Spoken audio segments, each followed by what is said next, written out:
So the next feature I'd like to demonstrate here within this particular extension is a offshoot of the Sholl intersection analysis, and it's something that someone requested a little while ago. I thought it was a really great idea.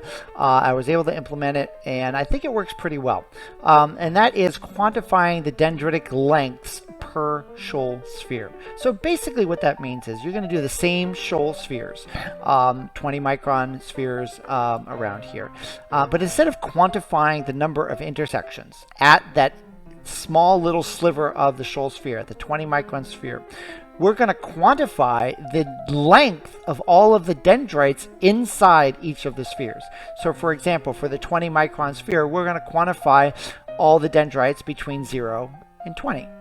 We're going to quantify the dendrites between 20 and 40, 40 and 60, 60 and 80. And we're going to get a length measurement for each one of those spheres in terms of how much dendrites, how long are the dendritic paths inside of each one of those spheres as you get further and further and out. Now, I haven't really thought about exactly how you're going to analysis, because the spheres themselves are going to get larger, right? So as you get bigger and bigger, further and further out from the soma, the amount of area covered by those spheres is larger. So I would thinking maybe some sort of normalization to kind of identify kind of the amount of fibers and dendritic segments inside each of those spheres relative to the distance from the soma. I don't quite know yet, but the idea of just quantifying that number, getting that number as a general number, is kind of a first step in the process. Again, if you have any ideas as how to incorporate that into a more useful way of measurements,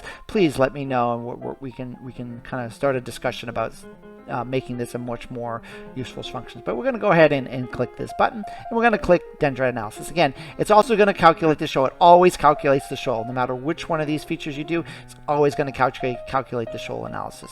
Even if you don't want it to, it's always going to do that. So we're going to check this box, and we're going to do 20 microns, and we're going to click process. Again, a little dialog box will pop up. It's going to run the extension and calculate those parameters. So we're going to let it do its thing here. Again, most of these processes are not too complicated. It does take a little bit of time to calculate some of the statistics and some of the processes here, but it doesn't take a terrible amount of time. Again, we're just doing it on one filament here, and I'm going to calculate this process here. Again, it takes less than 30 seconds, less than a minute. There we go. It's all done. That's real time, by the way. And so again, we're going to come up here. We're going to visualize this. We're going to turn off. I'm going to actually turn off the dendrite analyze for now, because we don't really need this particular structure, because what's turned on over here is it duplicated a brand new filament object. And again, it got rid of the soma. Don't worry about the soma. It's not a big deal. And we're going to quantify all those dendrites. But again, we couldn't duplicate that soma through the extension interface, but it's all the fibers, all the branches are still here. But now it created this brand new filament. Again, I'm going to turn off the filament, the Sholl intersections here. We're just going to look at this object right here. So this filament ID. Again, if you have multiple filaments, you will get two filament objects, each one with the filament ID. This filament ID matches the filament ID for your filament here. So if you look over here, you go to detail, go to specific values. Your filament ID is this big, long, 10 million value. That value will also be listed here. So you'll be able to kind of match the data from each of the objects within the data set. So let's go back over to this guy. So this guy is mainly right here. It's mainly pure visualization, right? So this does not have the statistics within the data set. It just purely identifies them and puts them into categories. I think I can probably do labels now that labels were fixed in Imaris 10. I think I can start doing and put labels in here so we can identify them. However, right now it's just a visualization tool. And so if you click on the filament ID, I'm going to go to the color tab over here. There's a statistic that got generated for each one of these guys. So if I do a statistics code, for example, and I do it based on Sholl sphere, which is the statistic that gets generated, it's going to highlight and colorize the ones that belong in each ring, right? So you can see the purple is the 0 to 20, the blue is the you know what, I'm going to change this color thing here. Let's just do random color. There we go. A little bit easier to kind of see the differences in the color here. So you can see the number of fibers and branches in each one of those spheres, and it cuts it off at each one of these branches. You can see there's a cut there, and it splits the branches into the different sphere regions. Now, again, visually, that is going to identify, the amount of fibers that are in each one of those shoal rings. However, we want to look at the statistics. We want to say how much of the paths are inside of each of those spheres. So, I did not put them into the filament object here. I actually put them into the shoal analysis button here. So, remember where we went in here and we looked at the statistics, and we did to the overall.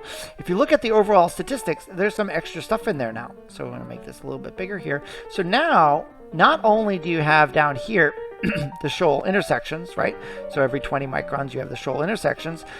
You also now have, for each dendritic shoal sphere, you have the length of the fibers that are inside of that sphere. So you have 20 microns, 40 microns, 60 microns, 80, and so forth and so on. So you can identify the amount of dendritic path, if you will, that are inside each one of those spheres. So I thought this was a really clever way to add on to the idea of the shoal analysis, of the dendritic analysis, to look at the density, potentially, of the amount of fibers that are in each one of these spheres, as opposed to the shoal spheres, which really looks at a really, really thin snapshot, counting intersections at a very, on a line, circle, around the end. So it gives you a little bit extra information. Maybe combined, we can kind of really get a really good idea of what's going on within this data set. And so when you look at this data set, it's very similar, right? So I think in the shoal intersections, excuse me, we found that the maximum was between 100 and 120, the maximum number of intersections. And if you look over here, the number of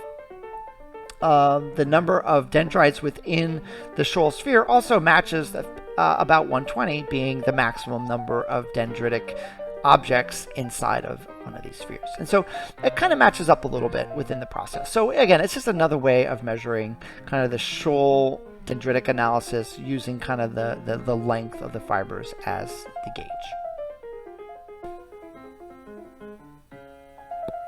So this concludes part 2 of the tutorials of the Shoal Analysis Extension, demonstrating the tool that measures the amount of dendritic fibers running inside of each of the shoal spheres, measuring density. So I hope you enjoyed this part of the extension and this part of the tutorial. I'll have one more tutorial demonstrating a few more features that are present within the extension in some following videos. So thank you for watching. This is the Imaris Guy. See you next time.